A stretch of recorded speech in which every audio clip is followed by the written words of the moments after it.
Good morning.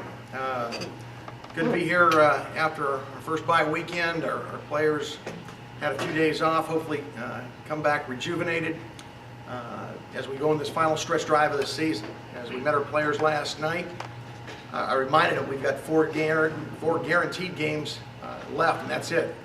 Luckily, 3 of them are at home, where we've played well the last few years. And I challenged them to come out today at practice like it's the first day of the season. We realize that we still have goals ahead of us. The primary one is winning this conference, and we still have an outside chance of doing that. But none of those things happen unless we go out and go 1-0 this week. And for our Salute to Services game this week, we've got Wyoming coming in.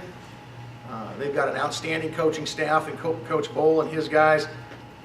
You look at his record, at what he did at North Dakota State, and it speaks for itself. And so we know we've got a physical team coming in here, very, very sound. They play extremely hard, and we're expecting a great contest. I'd also be remiss if I didn't mention that this is the football family food drive this week. My wife would kill me if I didn't mention that, because she and the rest of the wives and families of our coaches put a lot of work into putting this fundraiser together. We're trying to raise money as well as food items for the people right here in the Valley. And so this is a big fundraiser for us, as well as the Salute to Services. So hopefully we'll have a great crowd on Saturday night to support both those things, and wear the right color t-shirt. And I don't know the exact sections, but you can find that out. Coach, obviously I'm sure you're getting a lot of questions about your quarterback situation, so I'll let other guys deal with that. Other than that, what do you think you got, what kind of benefits did this bye section give you? Well, last week we were able to practice a lot of our younger guys. And you go through 8 straight weeks without a bye. Those younger guys, all they're doing is, for the most part, is working other people's schemes. We were able to see where some guys are progressing, give them a chance, give our older guys a little bit of a chance to rest their bodies. When you go through the grind of a season, we've been going every single week consistently from August 1st. It takes its toll on a body, and so we were able to back off a little bit, although we were able to work some fundamental work, some things that we had to get better at.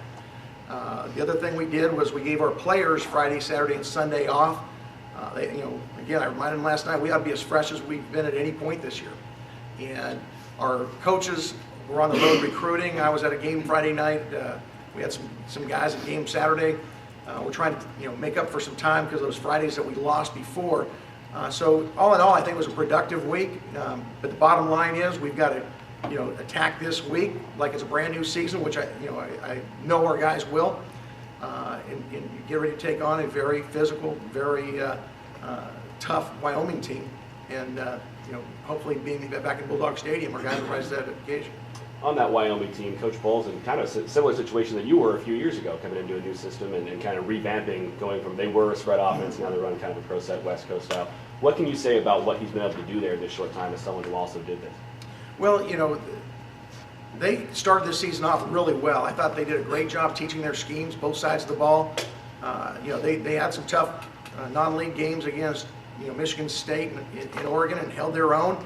Had a really hard-fought win against Air Force, and at the time maybe people didn't realize how big of a win that is, but with Air Force having a nice season, that's a terrific win. They've had a couple of tough losses. I know the Hawaii game, that was a game that they were into, had a chance. And then they've had some injuries, and they had the border war with CSU, and CSU's playing as well as anybody in this league right now. So I think they're a team like us. They think that they can get bowl eligible. This is a game that they're going to have to look at winning if they want to do that. And again, looking at their past record, Coach Bowl has done a terrific job, and he has those guys going in the right direction, which is tough to do when you transition as dramatically as they have. Questions for Coach? Nick? Oh, you're waiting for the... Coach, at what point did you guys first start talking seriously about switching to Zach? Well, we've been discussing it the entire time. When you don't have the productivity from any position, but in particular from the quarterback position, you're constantly looking at how are we teaching it, are the concepts being understood, why are we not getting the productivity there, in order to win football games, and is there somebody else who's making some progress that deserves that chance. So we've been going through that, the last few weeks. At the same time, you want to support the quarterback that you have, give him all the opportunities and tools to get it done. And, Brian would do some things very, very well, but there wasn't enough consistency there.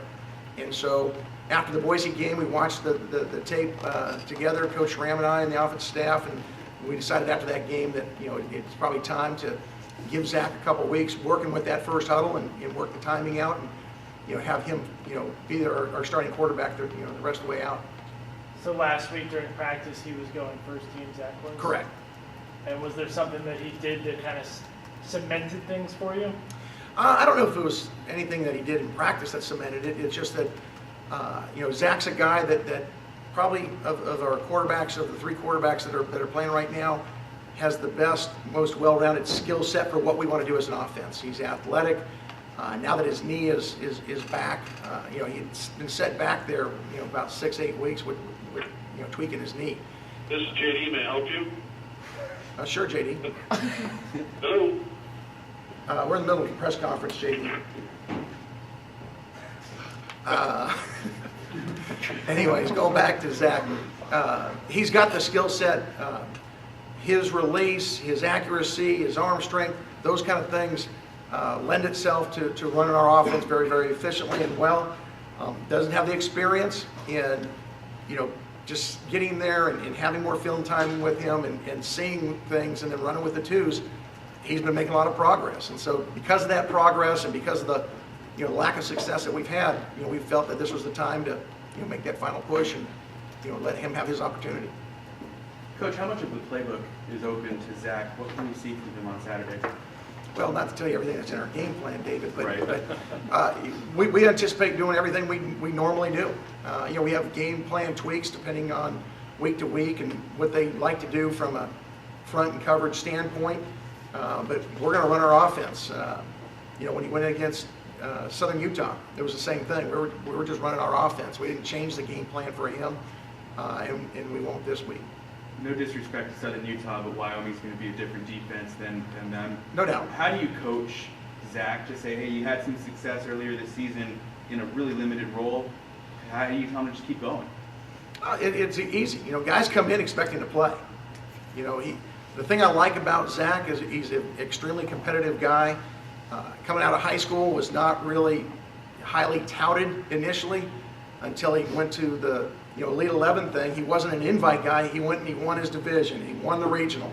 And he went to the nationals and fared very, very well. That's the kind of guy he is. He doesn't, trumpet his own horn. He just goes out and he plays. He's obviously got to, understand during a game there's going to be different factors. The fact that he's been named the starter, it's different than coming in as a mop-up role guy. He's got to understand that as far as how he carries himself at practice. And for young players, that's often, something that's takes a little bit of time, but we're going to coach him through that.